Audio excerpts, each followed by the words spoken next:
All right. Thanks for taking the time to sit down. We've been sort of in each other's Twitter periphery for a long time, but hmm I'd always thought it'd be interesting to sit down and shoot the shit. I'm Uh, glad to hear that. I was kind of worried I like Twitter pressured you into this podcast. It was been in the back of my mind the whole time because like I'm weirdly anxious about that kind of thing. So Interesting. No, no, no, no. I definitely only have people on that I want to talk to. okay, And you've been someone who I'm like, yeah, I think it would be very interesting to kind of get to know you better. I found out about you or whatever. It was probably hmm Reexperiencing, right? yeah. But just over the years, have been enjoying your shit. But I guess one thing I've always been curious to ask you about is, for those listening who may not be aware, you are the creator of Let's Plays. And The concept of a Let's Play. it's a complicated kind of answer, but the short of it is, if you're talking about the YouTube trend that started around 2007, where people uploaded playthroughs of video games that they called Let's Plays, those are traceable back to the Something Awful forums in what we called at the time Video Let's Play, Yeah. um, distinct from Screenshot Let's Play, which I did not create or whatever. Although there's a little Mm-hmm. funny story with that too. But at Sure. any rate, that particular trend on YouTube is traceable back to my Let's Play of The Immortal. And I Mm-hmm. think part of the reason it's kind of considered the progenitor, not just because people like that one and like the next one I did, was also because since we were on a forum, we could Mm. kind of share I could kind of share out how I did it, and we could all share tips and things. Yeah. So if you're like talking about just the concept of like, narrating over video game footage, like no, we had that in the 80s, like absolutely Right. not. And other people had actually done that on YouTube and other places on the internet. In Sure. fact, actually that Immortal Let's Play I did was on Google Video before Google had bought YouTube. But Mm-hmm. Mm-hmm. I think none of them really gained traction because I'm great. No, I'm kidding. Because like, no, but when you're on a forum, you can share that out. So other people are like, hey, I want to do it. And if you just go Yeah. dark, then that's that. But like, I was like, hey, check out what I did. I used like Camtasia, I think, which was my Oh recording software. shit. Yeah. Yeah. Yeah. And like I did this thing where I had like a headset with like a microphone on it, and this was high tech. I like shoved the microphone over into the earpiece to record the game audio and my voice, Oh and wore it on my shit. It's like, it's awful. Like if you listen to And it now. this is 2000. What year is this? 2007. 2007. This is January, I think, 2007. Wow. And then yeah, And it's been how like do you 14 feel years. about being the creator of that? I will tell. I will tell you how I feel. Yeah. Yeah. Because what's really nice about it's funny because somebody made a post on Reddit about like, sadly the creator of Let's Play doesn't get to do it for a living. And it's like, I get Mm, a really nice view into like the people who stream and like do Let's Plays for a living, because I'm like friends with a bunch of them, sure. and I get like cool opportunities to talk like this. But I also get to like not have to deal with the pressure of, oh my god, I'm not funny this month, what is my family gonna do to eat, that Yeah. kind of stuff, which is like really scary. So Sure. I have a full-time job. I like to stream to kind of like just, it's like me time sort of, and do stuff like this, and go to Yeah. cons when I can. But like, Guile told me go home and be a family man, and you got it, general or corporal, or I've it's been a while since I saw the movie, but whatever. So you don't have to say if you're like what you do, but do you enjoy your full time job, or is it just like, it's a job? You just gotta work, get paid, feed the family. No, please rescue me. No, it's okay. Yeah. It's Mm-hmm. I work with technology, which I think I'm better at than like just sort of being on and all that. So like, Sure. Sure. if I had like a job that married kind of like what I want to do with like that kind of thing, it's like another thing I'm known for is I did the translation ROM hack of Police Knots, which is like Mm. Hideo Kojima's like game he did like before Metal Gear Solid, and it was never Right. translated before. It's a fan translation, and I really enjoy translation ROM hacking, like the programming of it. Yeah. And it's really hard work, and it's something like that you can't get paid for because it's not really legal. Sure. So Sure.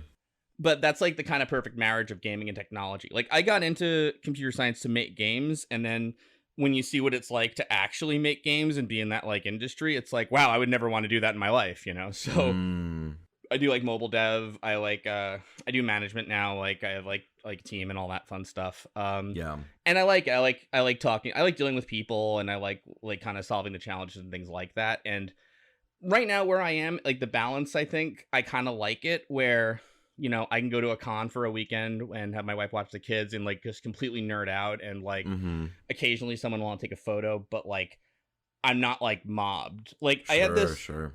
I had this one really bad experience once, which was kind of my fault at a PAX where like what we would do is we would go to PAX and we would record a podcast episode in our hotel room, like me and Diabetes, the guy I do stuff Mm-hmm. with. Mm-hmm. But one year, like, you know, we kind of tweeted out like, hey, we're over here. I think he wasn't there that year, actually, now that I think about it. And I tweeted out like, Mm. hey, I'm in this room. A bunch of people came. So I went back to my hotel room with a couple people, and a bunch of like fans and stuff followed me. Yeah, And yeah. I kind of saw a bunch of them like boarding the shuttle. I'm like, hey, just so you know, I'm going back to my hotel room. Like, that's kind of it. Like, you know, Mm. but I guess I should have been like, don't follow me. But like, Uh-huh. there was like a big group of them in the lobby, and then like some of them like followed a friend of mine like back to his hotel room and just kind of like Oh, wouldn't okay. it was really awkward, and Yeah, like yeah. it's still like an experience I don't know how to handle, you know? So it's kind of like I don't Mm. I'm not like against it, but like I don't love like fame and celebrity like other people do. You Sure, know, I'm not like sure. shy. I like to meet people, but it's also like, let's just everybody take a step back, laugh at the YouTube video, say hi, and go, you know. Mm-hmm, So mm-hmm. yeah. And I mean, again, I'm not like I'm really like zealous. So that was like one time and things like that. But I don't know, you know. No, It's I totally see what you're saying because I mean for me like the I can't go like the concept of going to a con just for fun at this point it doesn't exist anymore, unfortunately. It's mhm, like it is the thing of like yes, I think one of the last cons I tried to go to, well I was still technically there I think for like business. I was with a company, Anime Expo, but mhm. the frequency of the photos was so suffocating, and so I was like I can't do this again.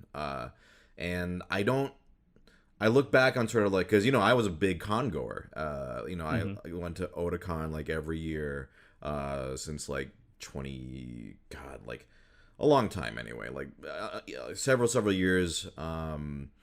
And it is a weird trade off because I actually don't care for fame either.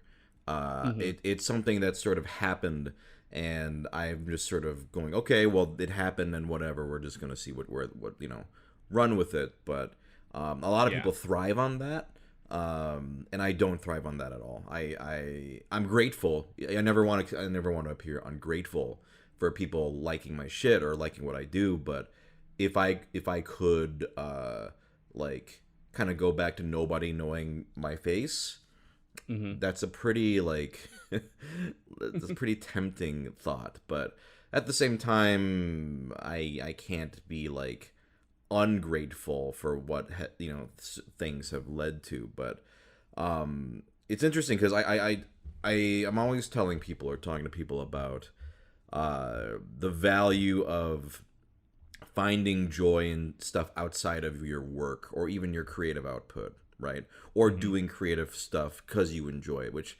when you mention, you know, the ROM stuff, that's exactly kind of like what I hope people can find, because a lot of people chase, you know, sort of fun, you know, fame or a career or whatever. But I have found, especially with this past fucking weird year, Yeah. like finding a lot of value in just doing shit for fun with your friends, just no like not having to think about uh how to monetize everything. Like one of the biggest Mhm. thing that irks me is when people are like, why don't you stream it, or why don't you, and I'm like, I don't want to fucking stream it. Like I want to play a board game with my friends. Like I don't need to stream or do anything. I've only recently kind of gotten into it because of charity stuff, but Mhm. otherwise I don't know. It's not it. I find more value, I think, in just doing shit for fun. But you know, I I will say, like, I find something sort of oddly therapeutic about streaming. Like, I don't know what it is, but I actually mm, like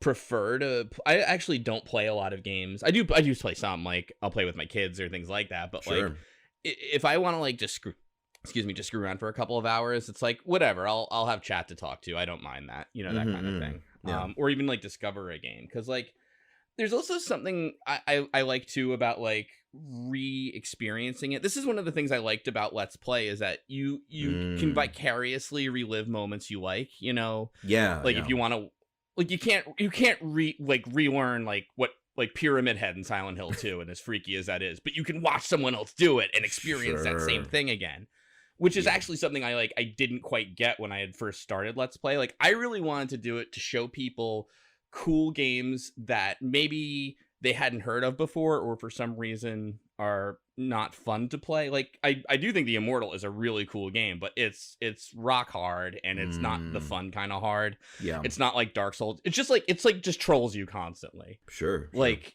if you or Snatcher from Hideo Kojima, again, before he found like fame with Metal Gear Solid. This was like his take on Blade Runner, and mm, it's like it's great because it's Blade Runner without all that pesky like nuance and moral ambiguity. It's sure, just like, screw it, the robots are evil. Like, all yeah, right, I'll take it. yeah, Um, and it's like it's really cool, but it's like it's basically like one step of more gameplay than a visual novel. Like, you are just clicking menu options like the whole time. So mm-hmm. if you were to watch a gameplay video of it, you've pretty much played it. So things like that were why I Sure, wanted to do it. But I think like a lot of people like kind of just made it their own thing and had more fun with it and things like that. And yeah, yeah, and I've kind of come to appreciate that. But like, I definitely had a very narrow view of it back in the day, I will say. mm. Yeah, no, Yeah. it's But at cool. any It's rate, oh, sorry. oh, go ahead. Sorry. No, I'm very long-winded, so please no.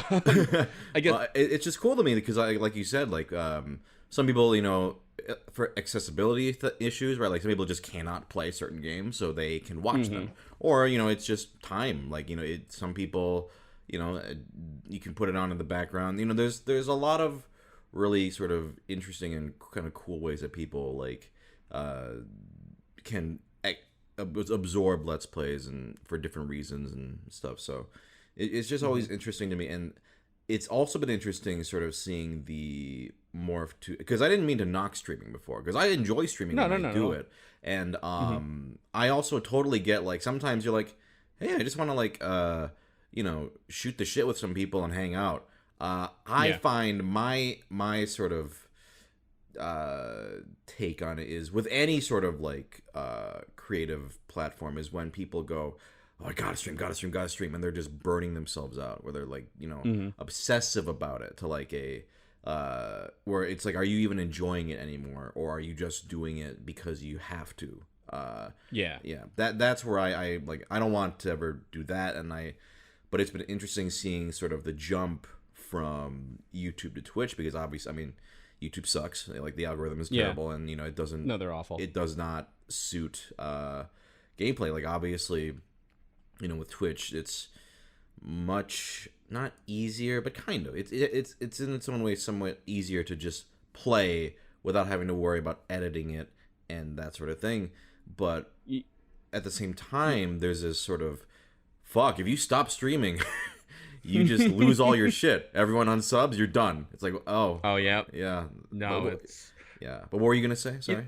I was just gonna say, what I like about Twitch over YouTube is I feel like the sense of community is way better on Twitch. Where like, Mm, if you play Kingdom Hearts and dies like stupidly, like your Twitch chat's like, oh, I did that too the first time I did it, no big deal. But like, mm, if you play like Dark Souls level 1 soul run and like walk one step past a door, everyone's like, you moron, like what is wrong with you, just get off of YouTube. It's like, I'm yes. sorry, I really am.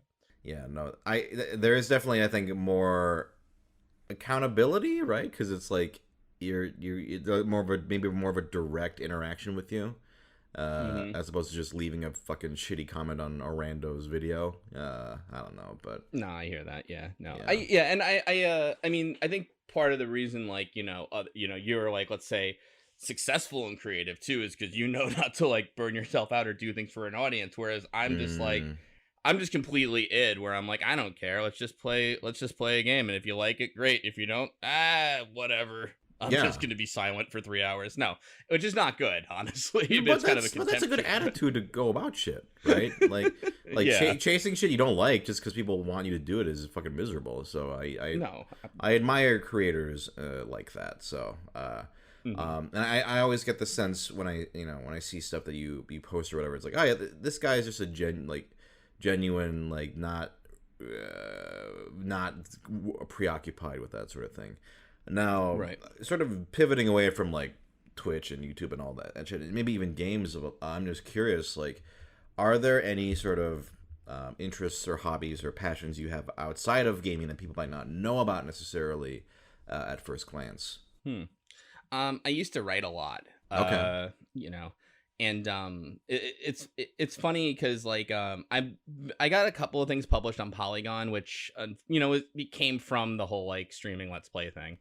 But it was funny because like on Twitter I remember like somebody asked me about like writing an article about some kind of game, and I was like, yeah, sure, I'll do it. And then like a friend of mine jumped in like, okay, but Slowbeef's not a writer, and I was kind of like, I absolutely am. Thank you very much. I mean, you wouldn't know it from my Twitter, but still, as far as hobbies, like I'm a huge beach person. Like that's kind of my, that's kind of like my dream is to like live by the ocean and stuff. I'm like here kind of in like, the suburbs of New Jersey, kind of like, somewhat proximity to like, I'll go like every year, like, on vacation there and stuff like that. But I'm like a big ocean kind of person. That said, I hate boats. It's really weird. I don't hate them, but like, it's funny. I like met someone who was just like, I don't understand why anyone would want a beach house when you could own a boat. And I was like, I've never felt more opposite of anything than that. Is it because you feel uncomfortable on them, or what about boats do you not like? So it's that it's like, I don't know if you've ever had to sleep on a boat, because I've done it twice in my life. I don't think I've ever actually gone overnight on a boat. No. So what happens is, if it's not like a big ship, like a yacht or a cruise ship or anything, which I haven't, well, I've been on a cruise ship, but like if it's like a normal kind of boat that like a person you might know will own, you have, what do they call them, like staterooms or something ridiculous instead of bedrooms, because everything has to be different on a boat. Sure. Like fore and aft. Yeah. It's like, it's gotta be nautical. So annoying. Yeah, exactly. It's gotta be nautical. So you can be in the master stateroom or whatever it is, but usually you're in the guest stateroom. And the way it works is you board the boat, you get your little living room, and I'm sure they have some name for it, like, oh, here's the port bench, or something. The mermaid man room and mermaid room. Exactly. Yeah, some shit. Yeah. But the room you're gonna sleep in is shaped like the letter L. It's kind of like off to the side, and you go in, and the idea is you sleep on the floor, but your bottom half of your body is under that main living room. Oh, I see. So it's like you're in a little tiny coffin. Oof. Now I'm not claustrophobic, but there I am when I'm sleeping in the coffin on the boat. Then suddenly it's like, wow, I don't like this. Plus, you're rocking constantly, not in a soothing way, in kind of the Earth's shifting back and forth way. And really? Some people, some people spend a lot of money to do this like constantly. Damn. And then you're on a marina, right? And there's a whole marina culture. There's like some guy, he's single, he's got a vest and a bathing suit on. And like your boat friends will be like, oh, that's Slippy Pete. And you're like, Slippy Pete? That's someone's name? He goes, yeah, he's great. And he looks, and he's very oily, Slippy Pete. He's like, how you doing? And you're like, hi, okay, that kind of thing. Sure. And it's just boat life. I don't get it, and I'm okay not getting it. It's the one part of the life I don't need to explore. But so the beach, what are your go-to activities on the beach? Just lounging around, doing barbecuing. What are you doing when you're at that beach? It's kind of like before I had kids. It was the place I could go to like kind of reset. It was like I would like sometimes I would bring a notebook and I would just write in it, like or make diagrams or something. I felt like really wildly creative at the beach, and like and not like I'm gonna make a YouTube video or anything, even just stuff like I'm gonna write a novel, I'm gonna make a video game, I'm gonna make a painting, like I don't know what it is, but it's like it was just like kind of my like relaxing muse place. Sure. when you have kids, then it becomes like I have to keep them alive because they keep like trying to run directly to the ocean and things like that, but I like swimming, I like being in the water, I like just relaxing there and that kind of stuff. Anything that's not work. So like the minute you said barbecuing, I'm like, nope, nah. Okay, do that, gotcha. Like, you just want to just fucking relax. Exactly. I want to be done. I just want like my brain to go on complete cruise control, and I don't have to think about a computer or a website or a mobile app or anything. That said, phones, but whatever, Sure. That's like my happy place. Is there an ideal, like the best beach you've ever been to? That would be probably Lavalette, New Jersey. Okay. Because I'm so familiar with it. It's a terrible beach. No, it's not. It's right next to Seaside Heights, New Jersey, which you might know from the show The Jersey Shore. I don't, but sure. I'll take your word for it. You probably know of the Jersey Shore. I know of the Jersey Shore, yes. Mm-hmm. I started like when I started dating my wife. Well, my girlfriend at the time, and then she'd become my wife. Mm-hmm. That would be a little odd if you just started dating. Whatever, but at any rate, just direct a marriage. She was, yeah. Dated a wife. She was exactly, yeah, just like date one. It's like before you, yeah. It's she no, she was into the Jersey Shore, sure. and like. Me being the new boyfriend, I'm not going to be like, this show is trash and you're an idiot. So I was like, all right, I'll give it a college try. And we watched a couple seasons and I hate it.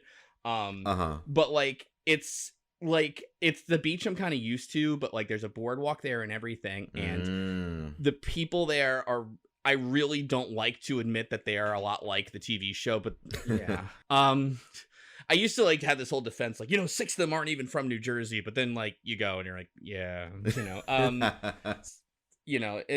there's a lot of drinking and a lot of like that stuff. And I like that when I was younger, sure. But now I'm just like, I don't know. It's, I just like to go like one beach over where it's a little more family oriented and it's just relaxing and I kind of know it and I can go see the boardwalk off in the distance and it's just like the place, Yeah. Cause I went to another beach, a rich person's beach once. It was called a Bight, BIGHT. And we had like, friends of friends who like invited down. We got, you know what I mean? And it was a really secluded like bay kind of thing. Okay. And there was like this no trespassing signs. And you had the feeling there was some kind of like drone or sniper where if like you didn't make a certain amount of money, you'd be shot on sight or something. But sure. We slipped through. Yeah. But I hated it because the beach they were just like these smooth but like big rocks, it wasn't like sand. You just walked on rocks. And I'm like, this is awful. Damn. And like, our friends were like, isn't this great? We brought wine with us. There's nobody around. And I'm like, I'm going to break my friggin' ankles on this. What's the matter with all of you? You're walking on rocks. Yeah. Like, this is, get me. Paying premium for fucking rocks. Yeah. Okay. Exact. Yeah. It was just, it's terrible. I think it was like out in Long Island or something. I don't know. It's, yeah. I used to, boogie board. I was trying to hope for a technical term I could latch on to make it sound more adult. Sure. Yeah, but like, I'm gonna be straight with you. Which one's boogie boarding? You know how like adults with coordination use surfboards that they stand on, and children have those like half like styrofoam things that they hold on to, and jump in a wave. That's that. It's that one. It's adult. It's adult kickboarding or whatever. Boogie boarding. Adult. We'll say adult kickboarding. Sure. Okay. Yeah. No. It's basically that. Yeah. I don't like. Again, like nowadays, not so much, but like that was like I would do that because to be totally fair, actually, you can't really surf on like there's like certain surfing sections and the beaches I go to aren't really good for that. Like I think like California and stuff, there's like bigger beaches and everything that like you can go to. I mean, I know it's a friggin' ocean. Somebody's gonna be like, what the hell are you talking about bigger beaches? But like the times I've been out to the West Coast, it's like you can see like there's more surfing and stuff going on. Whereas you go to the East Coast, it's like, nah, not really. Yeah. My big thing is I like to try new things though. That's my thing. Okay. I was gonna say real quick, your sort of my wife's family has like a kind of like a place in Ocean City. Are you familiar with Ocean City in Maryland? And it reminds me a lot of that. There's a boardwalk and it's a nice like kind of touristy but fun area. Like we've gone there a couple times, and yeah, I it's funny because I grew up in the Midwest most of my life, so ocean waves intimidate the fuck out of me. I'm used to lakes. I'm used to lakes where there are no waves. All the beaches were lakes, and then actually going into an ocean, it like moving you around. It genuinely startled the fuck out of me for the first time. It's so funny because yeah, like lakes and stuff. I'm like, this is nice, but I could go for a wave. I could go for just something. I got caught out in a riptide once too. Oh shit. Where I couldn't get back in. That was really scary. I remember because I was dating my wife and I went out to the ocean and I was out kind of like far, and then I was like, I better like come back in, and then. It's like, it's scary when you swim and then you look up kind of and you're like, I haven't made any progress. Shit. I'm still out here. And like, I remember thinking like I was in trouble, and I noticed like a bunch of people were having trouble. So I managed to like ride waves back in, but like a couple people, like the lifeguards went with like jet skis and stuff. Oh shit. And yeah, it was frightening. I mean, then I got back and I'm like, well, I made it, but I'm kidding. I was really scared. So, yeah. Yeah. After that, I learned nothing from the experience, and I still swim and everything. But God, I can't imagine going out far. That would be terrifying to me. Like, and I can swim. Like, I can swim, but like, oh god, that is a nightmare. Yeah, it's You were mentioning you wanted to, or you like trying new things. Maybe I interrupted you, but what were some? Are there any like things that either you've been wanting to try or anything like that? So this is my big challenge, and what I'm glad about is my wife is not really into nerdy stuff, so she might not hear this podcast. Don't take that insultingly. She doesn't listen to any podcasts. It's not like ProZD or whatever. No, I've never driven a motorcycle in my life. Oh, okay.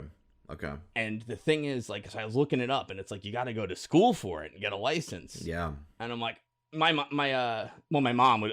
That's kind of creepy that I almost called her my mom. No, but my mom wouldn't like it either. But my wife is like, you can't drive a motorcycle. You got kids, and I'm like, just around a parking lot. I don't mean like out on the highway, because Lord no. Yeah. No, it's like so I'm like, it's like you have to go to school for a bunch of like, you have to go to these classes and then get a license, and I'm like, I probably can't get away with that. And like, I wouldn't like totally lie to her about it, but it would be one of those things where it's like, maybe I'll do it. Maybe we'll ask for forgiveness rather than permission. That kind of thing. Sure. It's like, I got the license already, and I have a motorcycle here, and there's a parking lot. Like, maybe I'll. I think. Yeah.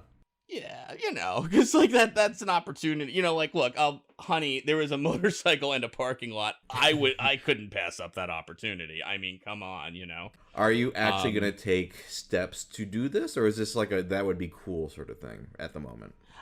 I don't know. It's one of those things where it's like, it depends on the commitment level and things like that, because if it were, let's say 10 years ago, absolutely. But like, I need to make sure I'm alive to help my kids out. Sure. Just because my wife, she's just like, she gives up like half an hour in of parenting. No, I'm joking. But like, no, it's one of those things where like, I am a little more conscious about that stuff. Like skydiving was one on my bucket list, and now I'm kind of like, I don't mind if I never go skydiving. I've seen the video. I have virtual reality. I'm sure I know what it's like, Yeah. But like, I actually this year though, under quarantine, this is gonna sound. I hope this doesn't sound like creepy or weird or anything, but I went shooting for the first time ever. Okay. Actually. I always grew up like very anti-gun and everything, and I've really like kind of calmed down on that a bit. I won't say calm down on it, but like I've like kind of been like, oh, okay, maybe there's something here. So I went to they have like classes for it and everything. Sure. And like gun people in New Jersey's a very like half and half kind of state, it's like half blue, half red, and it's like South Jersey's very ag, and like, but you have like Philadelphia and New York kind of capping it. So like gun people, like they kind of know you're not a gun person, but like if you're trying to enter their world, like half of them like love you. They're like, oh my God, please come in. I'm going to teach you everything about this stuff. And like, And then some of them are like, I don't like you. Like, you know, I like you see. didn't grow up with this. And they kind of like intimidate you a bit, like, because they're like, well, what do Interesting. you want? And you're like, I want the gun, Yeah. and they're like, what kind? And you have to like learn all that stuff. But Okay. yeah. And, I kind of get now why people are so into them, because like it's scary, but like, there's no machines that are really engineered that well, which is like the scariest thing about it. Like when you Mm. actually like use one and it like does like all, it's like magic. It's like you pull it and then it's all of a sudden like the thing comes back, the bullet ejects, and it just like reconfigures itself like a transformer. Like again, you're like, that's scary that there's nothing else built this well or any. Sure. Sure. But yeah, it's like, it's one of those things. Like I'm really not like a gun person still, where I'm like, screw it, this is the best thing ever. But like, Mhm. I kind of now understand the appeal in some ways. Sure. What kind of guns were you firing? So I will. This is the saddest part too. Any gun I recognize from a Resident Evil, I'm like, Okay. I'll Okay. shoot that one. So I fired the Beretta M92F, the Glock 19, Mhm. which I did the Glock 19, the Glock 45, and the Glock 17. Mhm. I actually went back to the place because they let you rent the guns, and New Jersey is like really weird with like gun licensing and stuff. Okay. But like, I did a pump shotgun, I did a Weatherby SA 429, and I did fire, what the hell is it? I fired an AR-15, but like that whole thing, that's like oof over my head. Like Mm. it's like I learned all this stuff because then I got really interested in it. But then like when you get into the AR thing, which is like the whole controversial stuff, I Yeah. feel like what they do is, I feel like it's kind of an unfair argument in the sense that like it's like there's all these technicalities, and like they almost feel like gotchas in a way, where you're like, I don't know if people really need to have that kind of gun. And they're like, what kind of gun do you mean? And you're like, the ones that shoot really fast, like Yeah. that kind of thing. So like, I get it in the sense that like it's probably annoying to people when it's like you kind of go into like, hey, I want to take away something that you really like and I don't fully understand it. But it's also, I feel like there's a lot of like get you on the technicality kind of stuff to it and stuff. Not to go too like deep or anything on, Mm. your podcast and stuff. Like let's talk about gun control and the Second Amendment here on, but like it's at any rate, it's something like I'm happy I did, just to say that I did in a way. But Mm. like, and now when I play out the Rambo fantasies in my mind, at least now I feel like, well, I could actually do them. No, but like, but yeah, like Did your stance on the AR-15s change, or do you still feel the same way about them? I feel the same way about Yeah. them. Mhm. It's just more, I get it more. You know what I mean? Sure. Because before this whole experience, to me, it's like, I don't really understand why you would ever want to even own, an automatic rifle Right. at all. And I know that's not AR, but like, Mhm. I'm just saying, like, I understand having a rifle. I understand like maybe like the long gun thing in general per se, but like there's specific guns that I think are meant to kill people. Yes. Yes. And Mhm. that's where I'm like, this is not good for target. This is not good for sport shooting. Why would you want this? Mhm. Having actually fired one, I get that there's like the dopamine rush with it. I get that. Then these are like, I don't mean to speak flippantly about it. They're cool devices. Sure. They're Sure. like, they make loud noises. They move. And I know I'm like saying this and it's like, I'm almost sound like I'm being condescending, and I'm really not. I'm just saying it from actually doing it. Yeah. I'm like, Yeah. there's something completely thrilling about it, and something about when you're handling something that could potentially kill you if you do this wrong. You know what I mean? Like, especially for the first time, Sure. it's frightening, and it's like an adrenaline rush kind of thing. Yeah. And, so I really understand it. And I do understand like the notion of, I really like this thing. Don't take it away. But if you're going to try to take it away, at least try to understand what the hell you're talking about. It's kind of like when the whole violent video game controversy came out, and like, they like brought up like Mortal Kombat and Night Trap, and then like you're kind of like, Night Trap, like what the hell are you even talking about? Like that's like not even like a violent game. So I get it, but it's also like, I can't have, it's like you can't have everything either. Yeah, You know what I exactly. mean? Like you can't.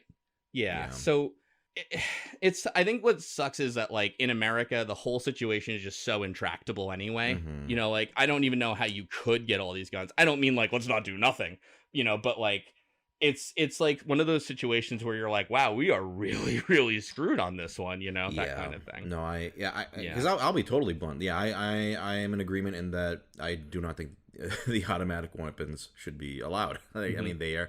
they are made to kill people.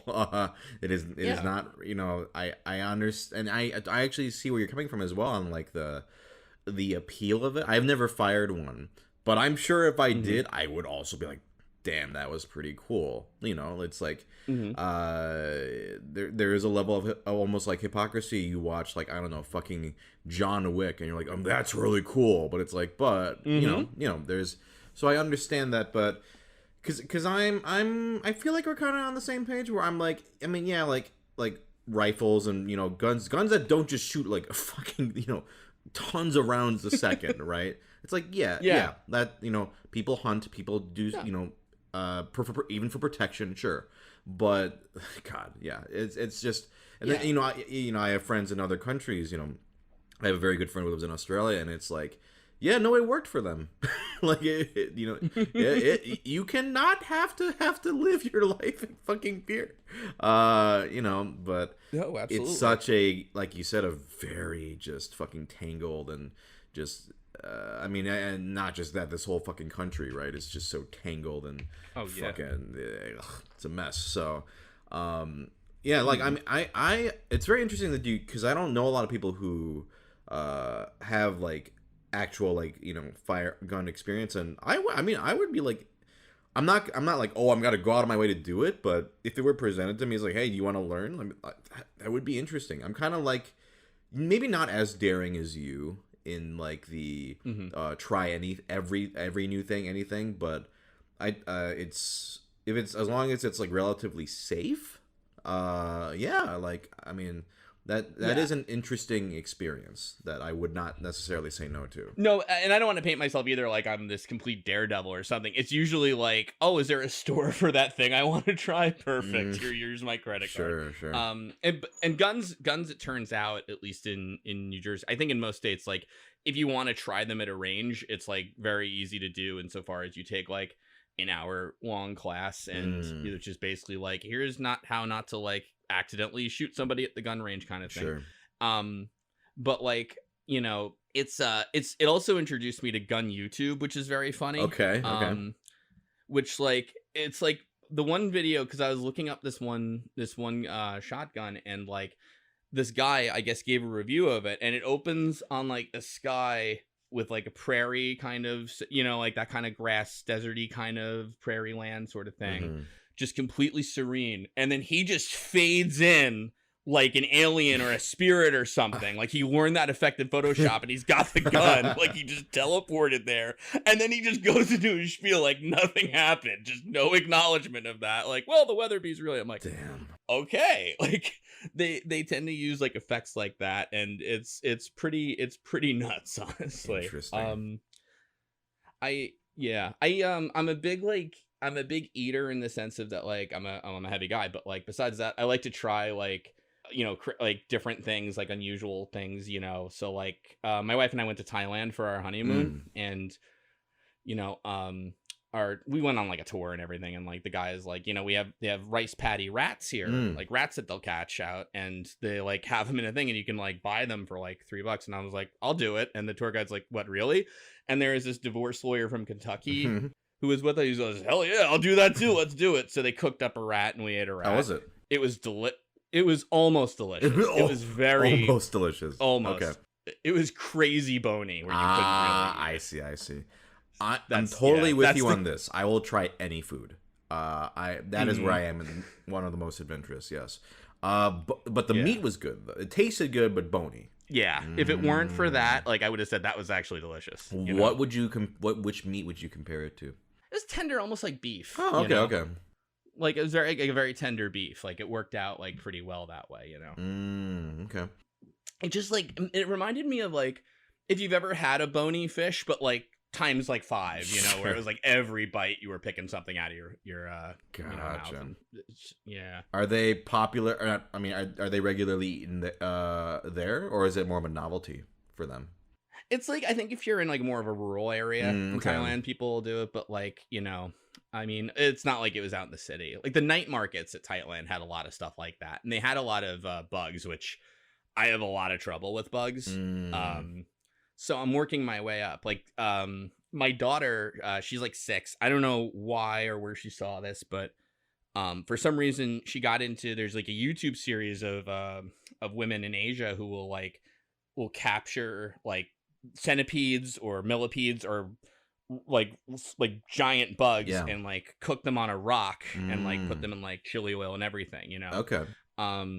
Yeah, I think it's around like the Myanmar area, and I was reading more about it, and it's basically like if like food supplies like can't get to that region for whatever reason, like the people will like actually like catch like centipedes and like bugs and like live off the land a little more, kind of, you know. Sure. And like give it like, you know, sort of modern, like they'll use like, you know, cooking oil and like, you know, chili, like, and things like that. But like that said, she likes to watch people cook and eat centipedes. Okay. And that is like my total phobia, you know. So I'll do it to be a good dad, but like, you know, in the inside I'm shaking, you know. But have you eaten? Would you ever try one? I'm working my way up to it in the sense that, well, you know what it is. So we have a frog, because this is very cute. When she was like 3 or 4, she wrote a letter to Santa, and she wrote like, I still have a picture of it. It was like candy cane, and she misspelled candy cane, and toy unicorn, and then in big letters, real frog. So my wife and I like worked with Santa to work. I'm saying that like she's gonna listen to this podcast. Like, Santa gave you a bargain on this. Yeah. We'll play it safe here. Got it. But we got the terrarium. But the thing is, if you're a frog owner, you're also a cricket owner. So you need a cricket house. You need to buy bags of crickets, and you need to do a whole thing with crickets. So now I'm like way more used to bugs than I used to be. I see. You know, because you got to deal with it. So I feel like maybe I can't eat the centipede, but maybe someday. And like, again, this would never present itself unless actually they do sell vacuum sealed like centipedes, I will say, online. So maybe, you know, it's funny because the reason it came up too is Resident Evil 7 VR. One of the DLCs, like the guy will eat bugs to regain health, which I didn't realize means he picks up like a grub and shoves it in his mouth, and with a VR helmet, it's yours. Sure. And he picked up the centipede, and I like freaked out, and, you know, because it was, you know, it's so real. It's like you're there. Yeah. So I've tried silkworm. That's the closest I ever gotten to eating like. I've had silkworm pupa, and it was fine. I wasn't a big fan. Yeah, but I'm glad I tried it though. Same, yeah. Like I think the texture was maybe the worst part. For me. Not worst, but like I agree with you. Now, at this point, I like to offer the guest a chance. Is there a topic you would like to bring up, or a question for me, or anything that you would like to ask or bring up? If not, don't worry about it. But if this is, you know, if you got anything. So I will tell you, I prepped for this podcast by listening to the episode prior about like 30 minutes of, and I'm like, I think I got this. Okay. And now I guess at like the 40-minute mark is where the question for you come. And now I'm like, oh God. Looking around the room, Minecraft. What do you think? Which episode did you listen to? I listened to the previous one with, I want to make sure I get her name. Arena Scully? Thank you. Gotcha. Yeah, she mentioned like living in Japan and stuff, and I've been when I was 20, but no, you know what I hate? I went to Japan when I was like really young, and I was just like, I want to go to bars like a total idiot, and I didn't really appreciate it, so I want to go back. But at any rate, yeah, anything I want to talk about? No, I'm really bored. Okay, yeah, no, that's totally fine. I would like to know other sort of interesting foods you've tried. You got it. Let's see. I had alligator that's nothing really. Alligator's good. Rattlesnake. Yeah, I liked it. Actually, I was hanging out with my one friend, and he is Korean, and he took me to a Korean place, and basically he ordered like exotic stuff, I guess, to kind of try and freak me out. Okay. You know, but half of it was like I love that kind of thing, but the one he got was, and I don't remember what it was called, but it was basically like kind of like fish bones. Mm. Like they like kind of take like the bones and you eat like the bones and they're like breaded or something, which was Mm-hmm. it was odd. And another, he had like the head, and basically the head of the fish was there, and he was like, "Do you want to eat the eye of the fish?" And I'm like, and he told me it was considered a delicacy, which I'm gonna be honest, he could have been screwing with me. I have no idea, but like it was this thing where like I had the chopsticks and I was like on this after the second like I like kind of approached and I was like and then he was like, "Well, I'll just eat it." I'm like, no, I got it. And then I like ate it, and it was absolutely delicious. Just really, really good, salty. It like kind of just like melts in your mouth, except it leaves behind this like tiny solid thing of cartilage, which was awful. I see. But yeah. Any other things that he was there something where you were like, he brought it and you were like, what? This is like baby shit. Like, or this is delicious. Anything like that? It was like eel or something. Like something I don't even really remember, because it was like, oh come on, like I'm almost insulted now, you know, like I could have gotten this at a sushi joint, you know, that kind of thing. But yeah. Why? What about you? What's the craziest thing you've ever eaten? Let's see. I'm trying to think of things that are like sort of out of the sort of quote unquote norm. You ever have jellyfish? Once, yeah. It's okay. I was little. I'm not crazy about it. I thought it was gross. I've had you ever have like I had raw beef heart, like in a sort of tartare. Ooh, no, I never had that. Not bad. Like pretty good. Like if no one had told me it was heart, I think I would have, because I've had tartare before, but this was specifically heart. And yeah, pretty good. Like kind of a, you know, savory, maybe slightly bitter, but still like good. Let's see, some stuff that's like I don't think is crazy, but for some other people might be like, I love like beef tongue, like especially in like I love tongue is great. Tripe is, oh my god, tongue is so good. It looks awful. Yes, it like, does in the butcher shop. Yeah, but it's fatty and it's good. It's good. It's so good. Yeah, tongue tacos are delicious. I never had a tongue taco. That's awesome. Oh yeah. Just next, if you ever see lengua on a menu at a taco place, it's crispy, fatty tongue in a taco. It's delicious. Tripe is really good. I hate tripe. Really?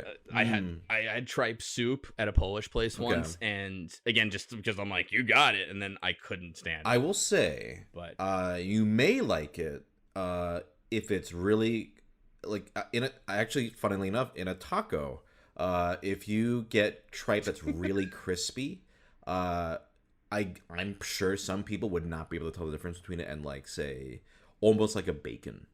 Like I feel like that's cheating though, because you put stuff in a taco and it is like a little better. It's like you're kind of elevating. That's true, but I mean, it was tasty enough where you could have taken it out of the taco and I think it still would have been good. But your mileage is going to vary on that sort of thing. I'm actually taking notes on things. Sure. Like I clipped it 14 minutes, and then beef heart tartare, and then tripe taco, or my takeaways from this podcast. Have you ever had pig's feet?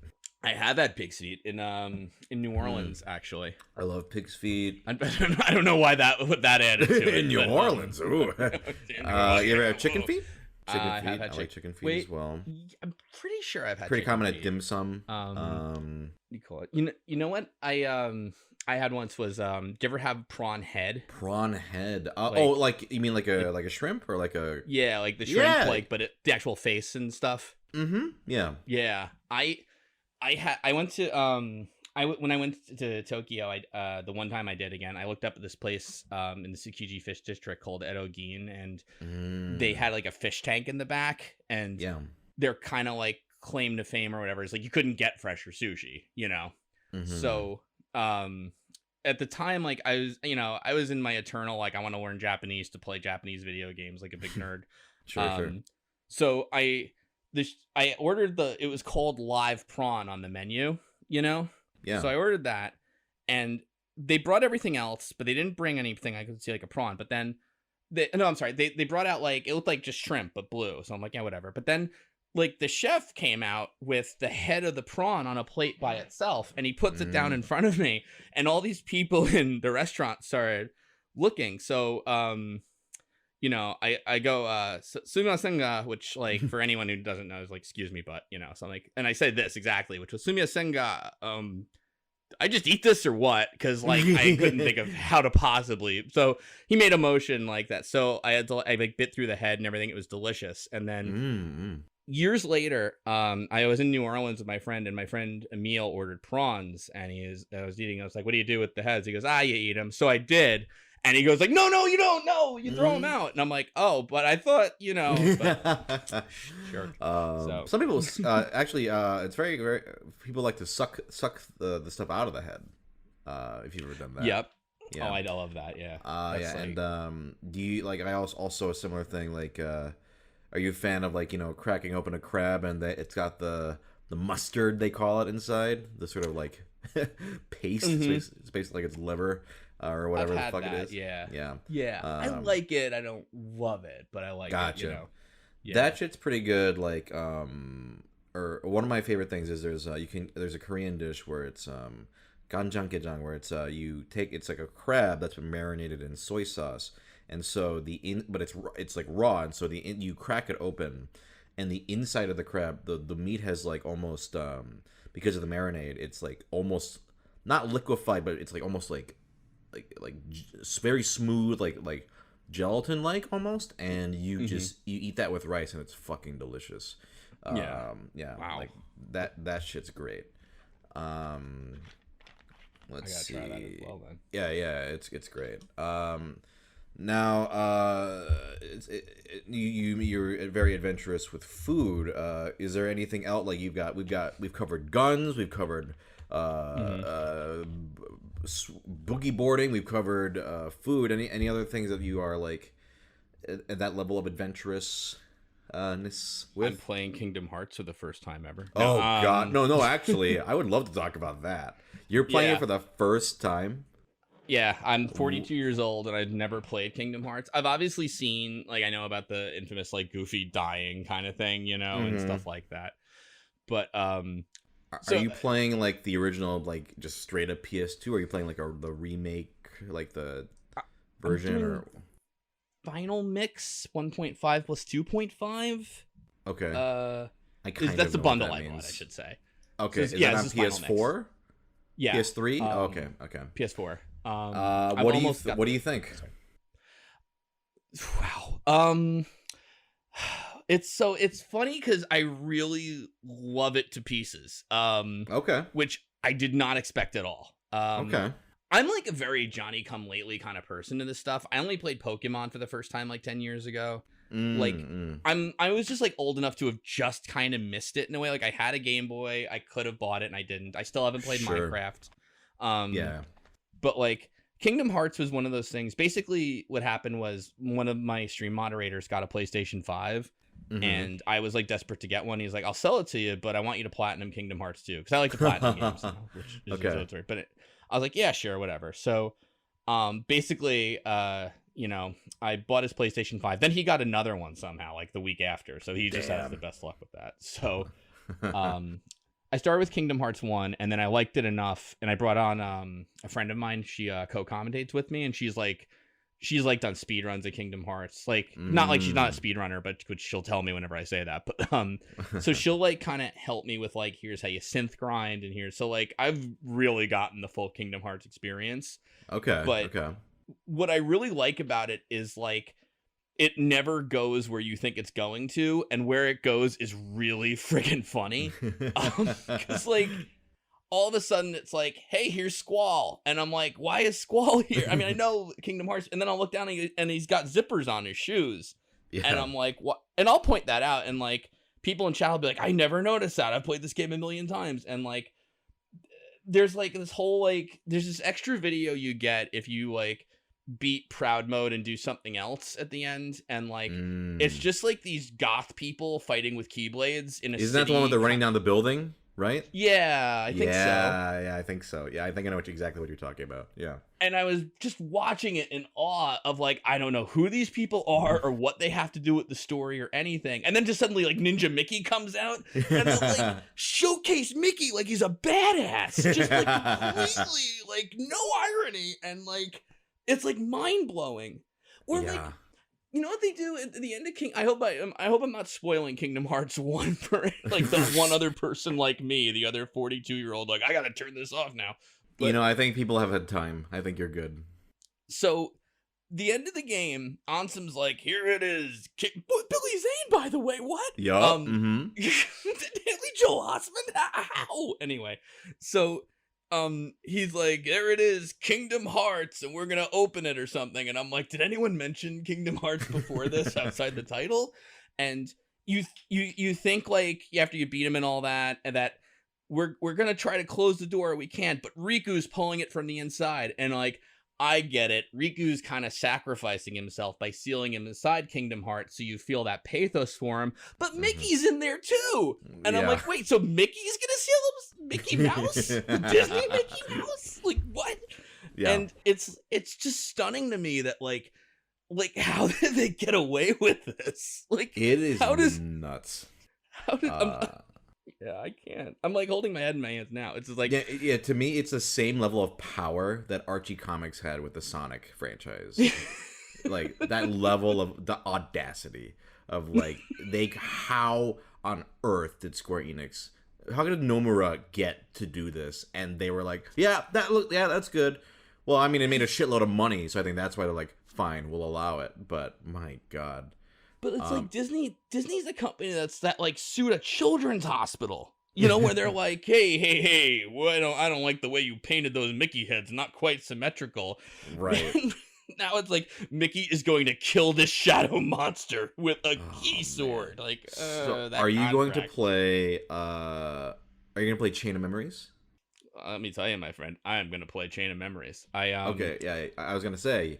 As someone, I've only played 1 Chain of Memories, 2 only. Oh my God, that's still a lot. Like, and 358 over 2 days, which is a terrible game.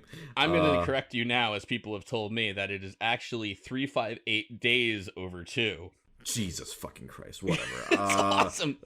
Oh my God. I think those are the only 4 I've played. I haven't played 3 or Birth by Sleep or whatever. At some point, I kind of want to, just for like almost like an achievement in my life, just like you did it.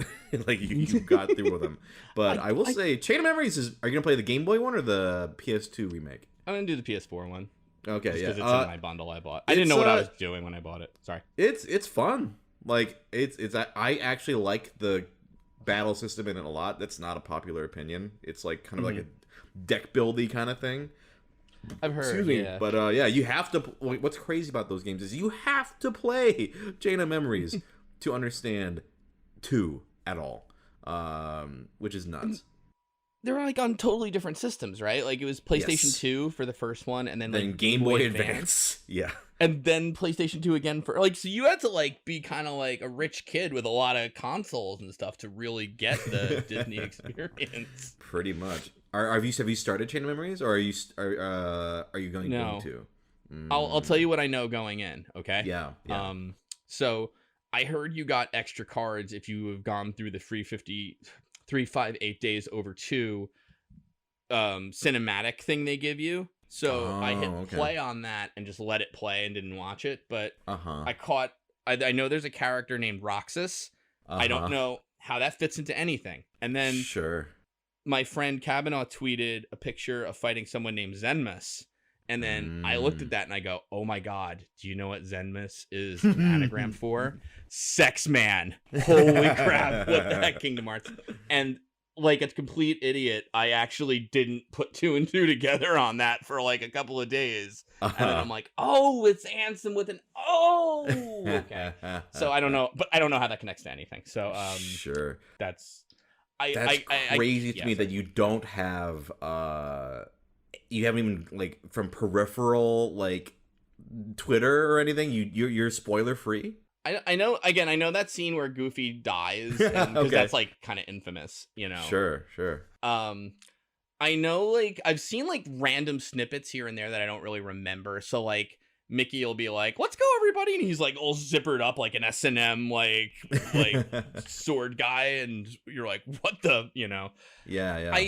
I don't know. Like somebody spoiled that Atlantica is in Kingdom Hearts 2 again, and I know Toy Story's in 3, but that's kind of all I know. Wow, I that's feel like if great. I think really hard, some more will come back, but that's it.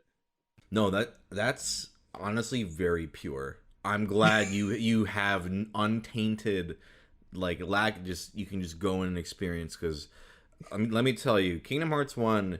If you thought that was wild in terms of the fucking anime nonsense and bullshit and the oh my god, Chain of Memories and 2 is a fucking wild ride. So I cannot wait for you Oh, to that's awesome. experience those. I can't wait now either. I think just like it's just I just seeing like Clayton because he's riding an invisible Heartless, you know. Yeah. But I didn't know that, so I was like, "Oh my god, Clayton's a demon! He's just flying. What is this?" But you know, it's really fun. I didn't expect it to like it as much as I did, you know. So you didn't know Billy Zane was in 1. So you don't know any of the anyone who's like gonna be in the other games or anything, right? Actor wise. No. Oh No. my. Okay, you're in for a fucking wild ride. Oh my god. I've heard that. I've asked chat not to spoil, and like I try not to read when they start talking about that stuff because like people don't dance around it super well, you know. So like I think there's like not quite A-listers, but there's people come. I know there's people coming, but I don't know who. Okay, You know? I won't say anything. I'm just very excited to see. Just man, that's great. You may inspire me to go back and finally finish the other games I didn't play. Probably not, but maybe. Yeah, that's it. That's actually really why like what I love to do like with Let's Play in the day was when people are like, I can't watch this anymore because I want to go play. So even a case like this where it's like you want to go back to Kingdom Hearts, that makes me happy to hear that. You know, I wrote things down actually just to bring up too, just in case. Sure. Yeah. What's up? So I'm worried about my daughter getting into Kingdom Hearts because I won't be able to explain it. Yeah. Because she'll have questions. She saw me play it once and she's like, why are Donald and Goofy with that grizzled old man? Meaning Sora. So kids are weird, you know. Because no, she, you know, the you know how like every parent's like worst fear is kind of when their kid goes like, where do babies come from? Yeah, like that's no, she asked me what happens to Fall Guys when they die, and like I'm like, are you sure you don't want to know about babies? Because I think I'm ready to handle that one. Yeah. No, that's why I fear her getting into Kingdom Hearts because I can't explain any of it. I don't know what happened. So your daughter plays Fall Guys. Does she play or have any interest in any other games? Do you see her? Like going into that hobby, or do you think just what is her? Where have her interests sort of led her so far? She watches Let's Plays on YouTube Kids. Okay. So she watches Minecraft Let's Plays with like the Mario pack, you know, and like and like I obviously like I'm like there or something, you know, just because I'm kind of worried about that. But yeah. we play Overcooked together, and it's like infuriating for me, and I have to like really keep it inside because like. She's like, I want to unlock a new level. So I'm like, well, we have to get hard. So we have to play serious. And then she'll like start a little serious, but then like I'll make a full burger and she'll put it on a plate and put it in the trash. But on purpose. She'll be like, here you go, trash. She's like, sorry, daddy, I threw away your burger. And I'm like, oh, and you're like, I'm going to freaking kill you. You know, but like, and like it's constant. She'll make like salads. I'm like, we got to make a burger, so make sure to cook the meat. Like, I don't want to cook the meat, and she'll just like start a fire on purpose. And like, I'm like, oh man, like I'm supposed to be having a good time with my daughter, but this is killing me inside. You know, that game is hard enough with adults. Yeah, no, God damn, yeah, it is. I cannot imagine.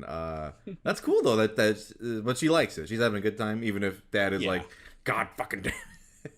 Yeah, no, we play Super Mario Party before bed every night. Not the board game, you know, obviously, but like we'll like play. There's like that rhythm kind of thing. I don't know if you played Super Mario Party for the Switch yet. I actually have not played it yet. No. Oh, okay. So they have like they have a cool rafting mini game where you play like the mini games while you're like rafting down the river. And it's like, so we'll do like the stuff like that, not the full on like, because the board game, I think like the few times I've played Mario Party takes like a weekend to fully finish. So sure. You know. That sort of thing.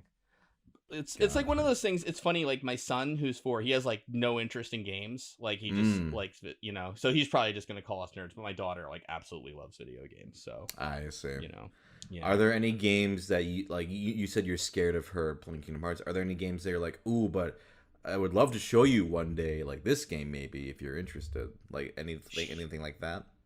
It's funny because like she saw me playing Monster Hunter World once, which is like I don't stream that one. That's kind of like my I just want to like chill for a minute kind of thing, you know. Sure.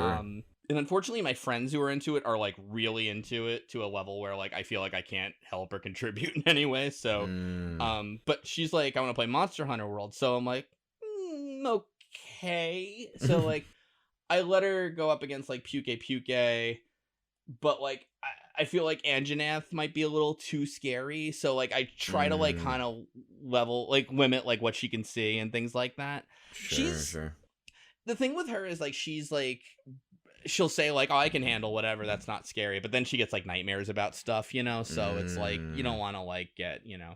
So it's funny like watching Kingdom Hearts because I'm like, oh, she would love this, but then like that like Ship of Chaos thing at the end, you know, that like when it's all of a sudden the Final Fantasy like body horror thing. yeah it's still like cutesy kind of, but like I'm like, I don't know how to parse this as an adult. Like, is this too much for kids or is it fine? Very early on in the game you fight that giant like demon man. Like, oh yeah, Dark Side, right, with the heart cut out of his like, torso. Yeah, I feel like that would be kind of fucking scary for for a kid. And then I have to explain who all the Square characters are to her, you know, because she's not going to know Tidus, which I have now learned is the pronunciation of his name. But it's Titus. I'm going to say no one's going to. Thank you, it's Titus. Thank you. Yes, Thank you for saying what we were all thinking. Yes. I do have a question for you. Yeah, what's up? I'll just. Is there any game or maybe movie or anything that you wish more people knew about? Okay. A game or movie? Can this extend to a show? Anything, yeah. Let's go with show too. Do you know anything about anime at all? I mean, yeah. Yeah? Like, are you saying that, yeah, like, you don't actually, or yeah, like, fuck, I do know a lot? I'll put it this way. One time I told a friend of mine, like, I like obscure anime. I've seen Prince of Tennis. And they're like, get the hell out of here. You're an idiot. You know? So I'm like, all right, I guess I don't know anime as well as I thought I did. No, but you like anime. The answer I give to a lot of people is Chihaya Furu. I don't know if you've ever heard me talk about that anime. No, actually I haven't. The people who've listened to this podcast have, but I'll give you a brief, because it sounds really boring, but it's great. It's basically about a Japanese poetry game called Karuta, where they have verses written on these cards, and a reader reads a verse, and then it's like a reflex game where you just have to hit a card that has the right verse as faster than the other player.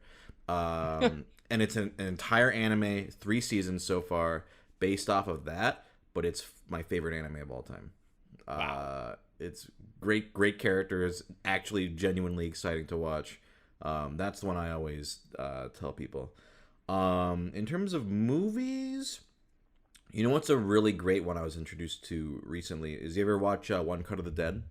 No, I've heard about it though. Okay, don't look up anything about it, but just watch it sometime. It's a Japanese movie, and it's like you just watch it, you're gonna have a great time. It's just a wonderful, just imaginative movie. So I would highly recommend that to you and to anybody listening. And then a game, let me look behind me at my shelf here, because I play a lot of board games now, but video games I've definitely fallen behind on. But let me see, probably something on DS or 3DS or something. Let me see. I kept it broad for you in case you wanted like just to pick one of those things, but I'll take all 3. Absolutely. I'm gonna take all 3. Go for it. I would say usually there's stuff like, you know, I always want people to play like Ace Attorney because I love Ace Attorney. Rhythm Heaven I think is a really great series of just underrated games. Zero Escape, have you ever played those? I think those are fun. Oh, you are talking to the right guy about Zero Escape. Did you like Zero Time Dilemma? No, I didn't. Yeah, I didn't like it either. But the first 2 are great. I didn't hate it. but I kind of hated it. Like, you know, I feel exactly the same way as you do. I was like, I loved Virtue's Last Reward. Oh, yeah, I loved 999, and then Zero Time Dilemma finally came out, and I had the fucking like clock thing that came with it, and then that game was just such a disappointment. I was like, oh. How did you drop the ball? You know what I actually loved about that was I think everyone who liked 999 kind of admits like the final puzzle is very disappointing because it's Sudoku pretty much. And it's almost like they kind of made up for it in Virtue's Last Reward because like the queue room being like an escape the room with just nothing in it to start with, and then it's an amalgamation of all the puzzles that you've solved culminating in an iterative prisoner's dilemma puzzle is like just I was really like floored by how good that one was. Yeah. Man. Yeah. I need to replay those at some point. Because they have a collection now, like, right? Or something? Or the first two, at least? The Nunnery Games collection. Is it all three? It's all three on Steam, yeah. Okay. I might have to pick that up at some point. But I played Virtue's Last Reward on Nintendo DS, and I lost my save to the PC. Oh, I see. Yeah. So I think to finish off, I'm just going to bring the question back to you. No, I got nothing. No, I brought up Snatcher. I think honestly, like it's somewhere between a visual novel. I think you should watch. I do have Let's Play, but watch anyone's, and it doesn't have to be mine. I don't care. But watch any, even just standard playthrough of it, or play it yourself. It's a Sega CD game, and it's the only English release in Sega CD. If you like kind of a light cyberpunk sci-fi story that, because it's Hideo Kojima, goes places that you wouldn't expect, but it's like it's very light, it's very fun, and it's like about like a goofy kind of Blade Runner, and he's like kind of silly, and he gets serious when he has to, and then like when it goes serious, it goes hard, and it's not at all what you expect. It's like my favorite game, so much so that I like spent a year translating its spiritual sequel, which I don't like as much. Is it kind of like adventure gamey-ish? It is. Okay. None of the puzzles in it are particular. One or two, but like most of them are not particularly satisfying. It's usually like, did you talk to that person 20 times before you can like get the next plot flag? You know, that kind of thing. I see. So it's more about the story then. Absolutely. Yeah. It's not like Metal Gear Solid 2 where it's like very like abstract and it has a lot to say, but it's like it masquerades as a very light, silly take on Blade Runner, and then it kind of goes places, and you're like, "Whoa, that's pretty cool," you know. It's like more of a restrained Hideo Kojima, but like not too restrained.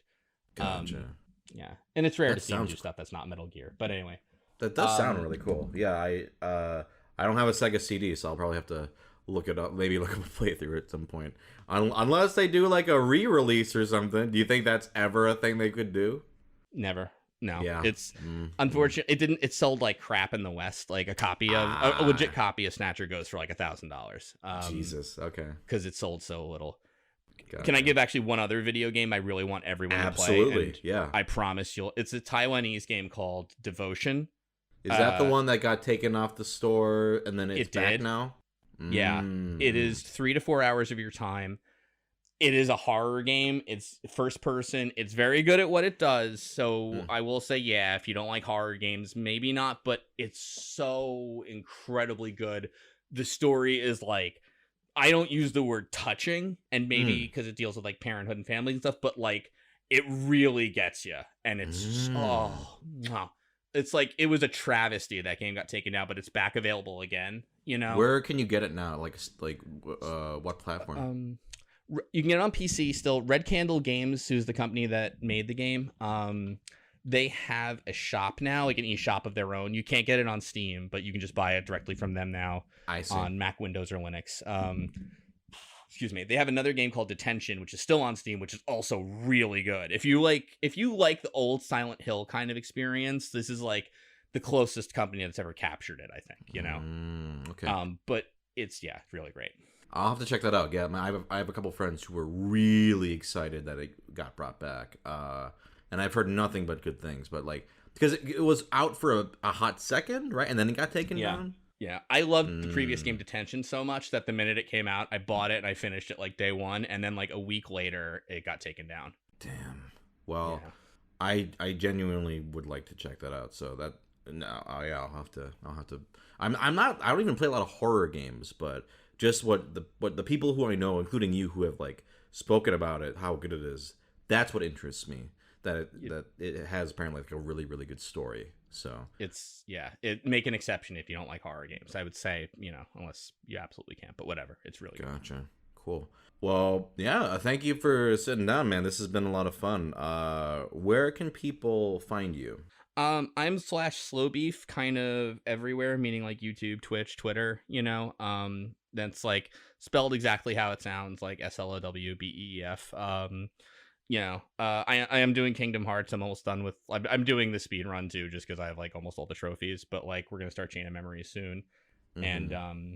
you know, yeah. And, every Wednesday at 9, I do stuff. If you liked my old like Reexperiencing channel, me and the other guy, Diabetes, we're doing Resident Evil 6 now every Wednesday, 9 p.m.